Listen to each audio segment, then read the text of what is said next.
তো আমরা ল্যান্ডিং করেছি বিমা শক্তিতে, এখান থেকে হালকা কিছু লুট করে নিতে হবে। তো আমরা MP40 আর একে নিয়েছি, এইগুলা দিয়ে এনিমিকে মারতে হবে। যদি আমি বট এনিমির হাতে মারা খাই। তো এখন আমাদেরকে কি করতে হবে, আমাদেরকে এনিমিকে খুঁজতে হবে। তো সামনে একটা এনিমিকে দেখছি, এই জন্য আমরা ঘরের ভেতর দিয়ে যাব।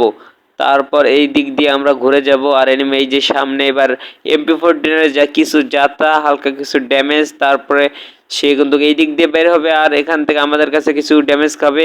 তারপরে সে ঘরের এই দিক দিয়ে আসবে আর আমার হাতে হেডশট খাবে। একটা ভুলে হেডশট লাগাইছি। আমাদেরকে আরো এনিমিকে খুঁজতে হবে। তো এখন আমাদেরকে এনিমিকে খুঁজতে হবে। তো তার জন্য আমরা এখান থেকে ইউএমপিটা নিলাম। এবার ইউএমপি দিয়ে এনিমিকে মারবো। তো ঘরের ভেতর দিয়ে যাই।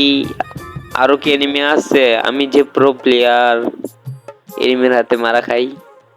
তো আমাকে দেখে তো ম্যাচের ভিতরে এখানে আসবেই না, কারণ এখানে জানে একটা এনিমি আছে প্রো প্লেয়ার, সে আমাদেরকে মেরে দিবে। তো মনে হয় না এখানে কোনো এনিমি আছে। তারপর আমরা একটু খুঁজে দেখি, তারপরে এনিমিকে পেলাম না। তো তোমরা একটু আমার মুভমেন্ট দেখো, ও কত সুন্দর মুভমেন্ট, বটের মুভমেন্ট। তো তারপরে আমরা এনিমির খোঁজে এলাম। এই ঘরের ছাদের উপরে একটা এনিমি আছে, তো আমি দেখেছি। তো এই এনিমিটাকে মারতে হবে, যে সামনে একটা এনিমি আছে। তো তোমরা যারা এই ভুলটা করো, এনিমিকে দেখলে সরাসরি রাশ করে দাও। তোমরা কিন্তু সরাসরি রাশ করবে না, এটাকে একটু বুদ্ধি খাটিয়ে মারবে। তো এই ঘরের ভেতর দিয়ে যাবে, তারপরে এনিমি তোমাদেরকে দেখবে, একটু রাশ করার চেষ্টা করবে, তারপরে তোমরা আরামসে বেরবে। এই যে আমার দেখছো, আমাকে দেখার সাথে সাথে সে কিন্তু এই যে ছাদ থেকে নেমেছে, এখানে ক্যারেক্টার স্কিল মারছিল। তো আমরা এখন কি করব, এই দিক দিয়ে ঘুরে যাবো। আরে পেছন থেকে মারস না।